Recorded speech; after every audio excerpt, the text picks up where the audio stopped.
Hello and welcome to Peer-to-Peer Trades. I am your host, JT. In today's video, we're going to take a look at the market. It's been a minute. I haven't been producing a ton of content, and that's because there hasn't been a real lot going on. We did do video updates when we took the longs at 18K, and we're taking video updates here because we're at a very important level. I have maintained my bullish bias for a while. We had a very interesting weekly close. I'm going to do some comparisons to what we're seeing today to what we saw back in 2019. Very interesting comparison. And yeah, it's all going to start out on the weekly chart. So without any further ado, let's go ahead and dive into the king of all crypto. That is Bitcoin. This is Peer-to-Peer Trades.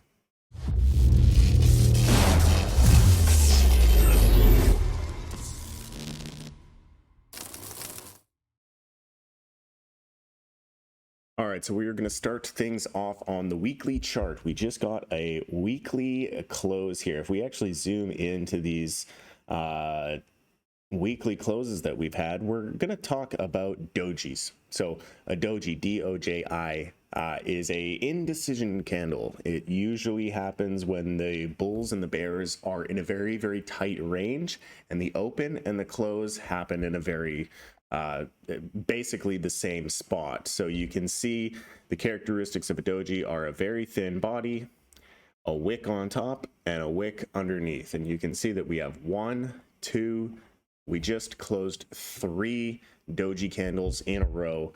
So what does that mean? It just means that there's a lot of confusion in the market. There's a lot of indecision in the market. So we can go ahead and make some comparisons to where I've kind of maintained the stance of where I think we are in this price cycle. And I think that we're showing a lot of similarities between what we saw in 2018, 2019 to what we're seeing in present day. So let's go ahead and just take a look back in 2019 after we had our capitulation. Let's draw a few little things here. So we had our capitulation after we lost the $6,000 level. Let's just mark the $6,000 level right here. And this was an area that caused us quite a lot of resistance. We had a capitulation through, we had a green diamond flash, we had about a 2 to 3 month accumulation. Then we got our phantom signal. The EMAs, or the moving averages, crossed back up over the 30 and the 50. And then we got 1, 2, 3 spinning top doji candles. Then we got a nice breakout of the consolidation candle for that week.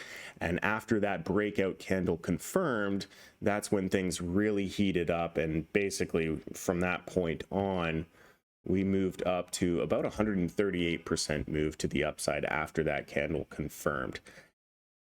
I am not calling for 130% move per se, but when the strategy says that we are bullish, you need to maintain a bullish bias. The strategy that we're using here is a moving average strategy called alphanumerics. If you're new to the stream, we promote the Wyckoff method for price action and accumulation, and then the trading strategy, when to buy, when to sell, when to trim, when to do anything, is an all-in-one trading strategy called alphanumerics. And alphanumerics is long. We've been long since both below 18K. We have a green wave indicating that we are in bull market conditions. We have the moving averages all crossing into bullish alignment. We had our weekly green diamond showing really oversold capitulation levels, which is also good to see from a Wyckoff perspective. Things are looking really good. So if we go ahead and compare this kind of support / resistance flip in these 3 dojis to where we are today, you know, we're looking at this very strong level at 30K. So 30K is kind of the new 6K. And we've been underneath this level for 1, 2, 3 dojis. So if we are to consistently play out candle by candle, week by week, as to what we saw back in 2019, this candle will represent a breakout.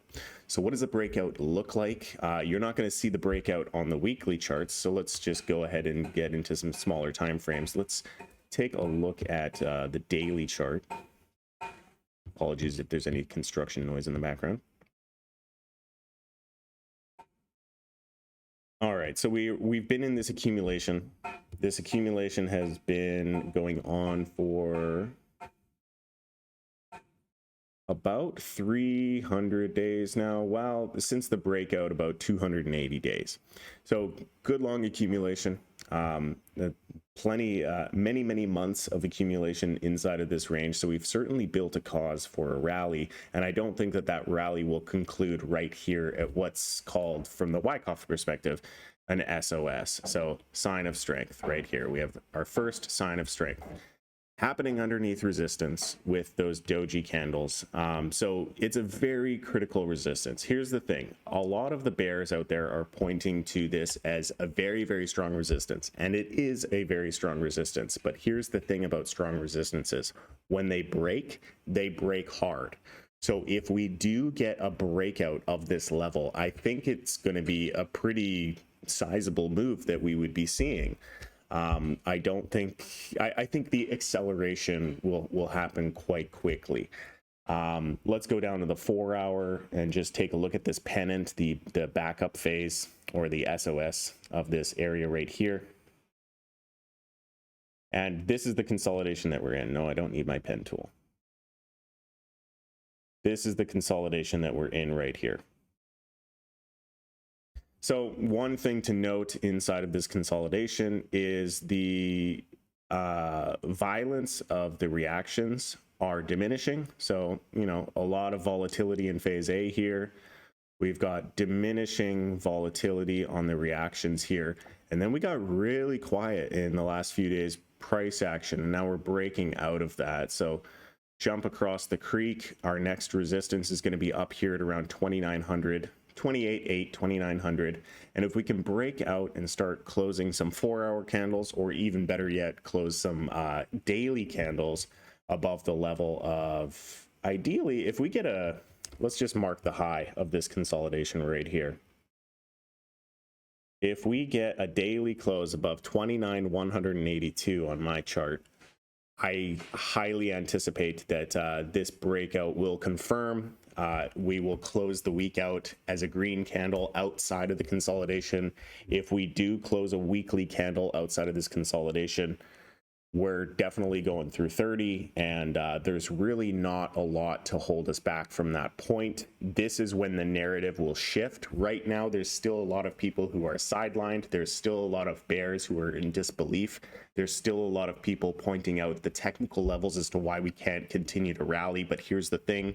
The trend is your friend until it ends. The trend is an uptrend. The moving averages are an uptrend. The bullish indicators are on. You need to be able to flip your bias from one day to the other. You need to be able to flip your bias. And when you flip it, you have to be convicted. And I have had my bias flipped. Matt with Alpha Numerics has had his bias flipped to bullish since below 18K. Our indicator is bullish, and we're going to maintain that stance.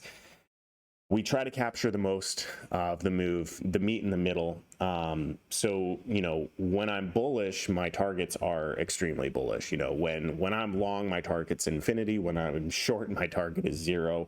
I don't typically trade ranges. If you are a range trader, you know, you have a very different style entirely. That's not the way that I trade. I trade the macro moves. I trade the big swings. When you're trading big swings, you pay for confirmation. You eat the meat in the middle, you wait for it to curl back over and show that the momentum is gone, and you cut the trade. So very different style for those compared to those who are range trading. Now let's talk targets. This is a very bullish target. And again, with the style of trading that we do at Alpha Numerics, we don't have targets, we have conditions. So when the conditions are met to turn this green wave to red, that is a bearish condition where we're going to be reducing exposure heavily. When this blue line crosses below the red line, that is going to be a condition that will be met that is going to have us close the position. So creating price targets is very difficult because we don't use targets, we use conditions. So But, you know, that being said, if we did get, let's say, 130% move off of the dojis like we did back in 2019, I have the very bullish target range up here of anywhere between $58,000 and $58,000 and $68,000 for the price of Bitcoin. You know, you got to take these one level at a time. This is just, you know, the hopium bula stuff that we're just going to entertain for a moment. The major resistance here is at 30K, but once we break through 30K, that's when the narrative takes over.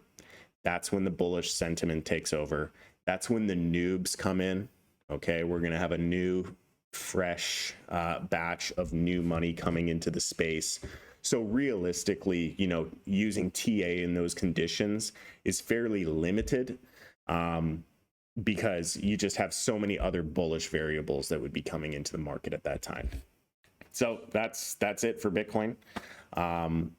If you guys enjoyed this content, please leave it a like. Don't forget to subscribe. And until next time, please trade safe. It is a jungle out there.